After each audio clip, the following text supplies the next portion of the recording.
বিসমিল্লাহির রহমানির রহিম। বিমলা ইসলামিয়া ডিগ্রি কলেজের পরিণতি ও সুশাসন বিষয়ে দ্বিতীয় পত্র থেকে আমি তোমাদের আজকে শহীদ তিতুমীর সম্পর্কে আলোচনা করব।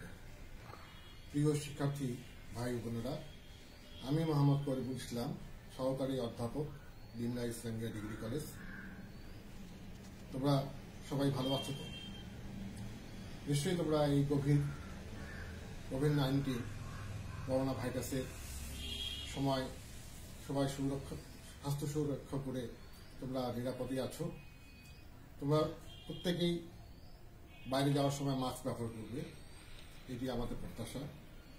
যেহেতু কলেজ বন্ধ, অনলাইনে তোমাদের ক্লাস করতে হচ্ছে, সেহেতু তোমরা নিয়মিত যদি বাড়িতে না পড়ো তাহলে কিন্তু তোমরা সামনে যে পরীক্ষা, সেই পরীক্ষার সময় অসুবিধা করবে।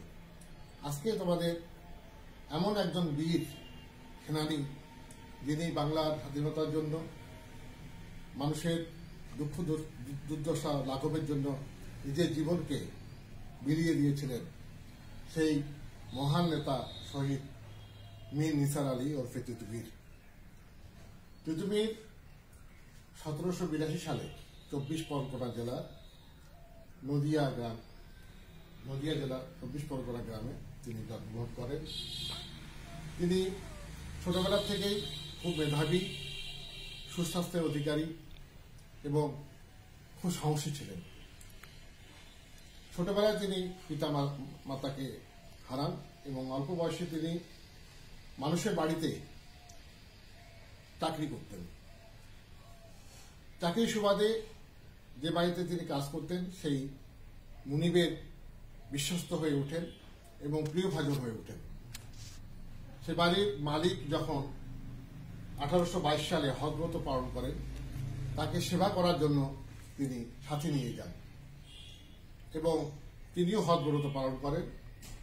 একদিন পবিত্র মক্কা শরীফে নামাজ আদায়কালে তিনি তখনকার ধর্মীয় নেতা ভারতবর্ষের সৈয়দ বেরেলভির সান্নিধ্যে আসেন এবং তার মন্ত্রে দীক্ষিত হয়ে তিনি যখন দেশে ফিরে আসেন, তিনি সমাজ সংস্কার বিষয়ে তিনি আন্দোলন শুরু করেন এবং সেটি আস্তে আস্তে তিনি সমাজ সংস্কার, ধর্ম সংস্কার, ব্রিটিশদের অন্যায় অবিচার, নীল চাষের বিরুদ্ধে তিনি আস্তে আস্তে বিদ্রোহী হয়ে ওঠেন।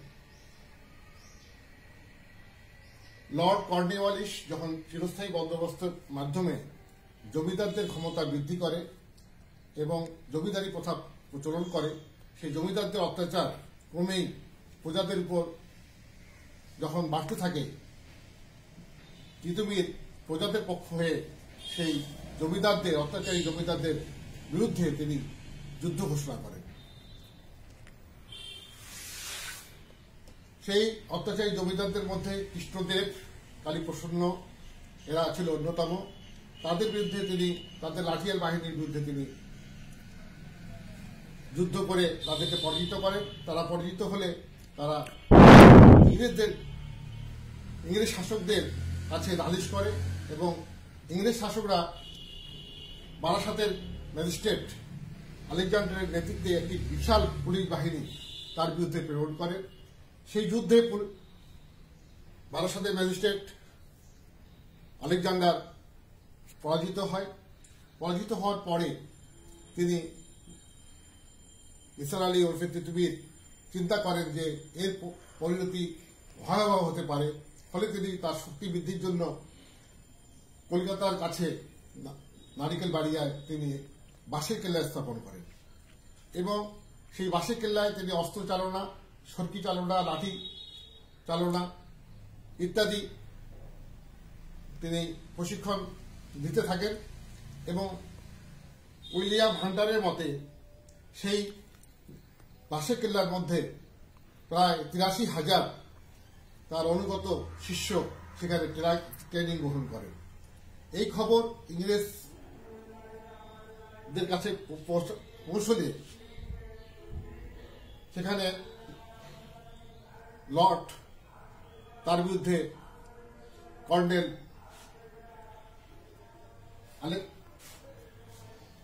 উইলিয়াম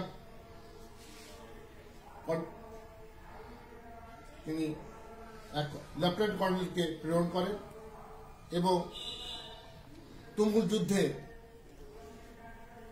মীর নিসার আলী ওরফে তিতুমির শাহাদত বরণ করে। তার সৈন্যরা অধিকাংশ শাহাদত বরণ করে এবং তার ভাগনা প্রধান সেনাপতি মাসুমের নেতৃত্বে অনেক সৈন্য তারা বন্দী হয়। পরবর্তীতে বিদ্রোহের কারণে, সরকারের বিরুদ্ধে বিদ্রোহের কারণে তাদের ফাঁসির মঞ্চে ফাঁসি দেওয়া হয় এবং 1831 সালে নভেম্বর মাসে সেই যুদ্ধ নারিকেল বাড়িয়ায় বাঁশিয়াকেল্লার সেই যুদ্ধের মধ্য দিয়ে তিতুমিরের অধ্যায়ের অবসান ঘটে। আমরা এই বর্ণনা থেকে জানতে পারি যে কোনো বিদ্রোহী, কোনো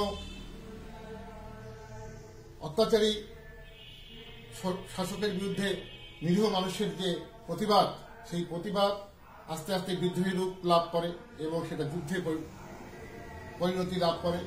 কিন্তু তিনি যে আত্মত্যাগ করে গেছেন, সেই আত্মত্যাগ বৃথা যায়নি। 1971 সালে যখন আমরা মহান মুক্তিযুদ্ধে ঝাঁপিয়ে পড়ি, আমরাও কিন্তু বাঁশের লাঠি, সরকি তরবারি, বল্লম নিয়ে আমরা পাক হানাদার বাহিনীর বিরুদ্ধে অসম সাহসিকতায় যুদ্ধ করে এই নিরীহ বাঙালি মুক্তিযোদ্ধারা 9 মাস যুদ্ধ করে বিজয় লাভ করে এবং তিতুমিরের স্বপ্ন 1971 সালের 16 ডিসেম্বরে বিজয় লাভের মধ্য দিয়ে একটি স্বাধীন দেশ, স্বাধীন পতাকা প্রাপ্তির মধ্য দিয়ে আমরা সেটা স্বপ্ন পূরণ করতে সক্ষম হই। তাই তিতুমির আমরা যতদিন বেঁচে থাকবো, বাংলার স্বাধীনতা যতদিন বেঁচে থাকবে, তিতুমির আমাদের স্মৃতি কথায় কোনায় বেঁচে থাকবে। আমরা সবাই তিতুমিরের মতো হওয়ার এবং তিতুমিরের আদর্শকে ধারণ করে প্রতিটি অন্যায়ের প্রতিবাদ করার চেষ্টা করব। এই বলে আজকে আলোচনা আমি এখানে শেষ করছি। সবাইকে ধন্যবাদ। আগামী ক্লাসে আমরা অন্য বিষয় নিয়ে আলোচনা করব। সবাইকে ধন্যবাদ। আসসালামু আলাইকুম ওয়া রাহমাতুল্লাহি ওয়া বারাকাতুহু।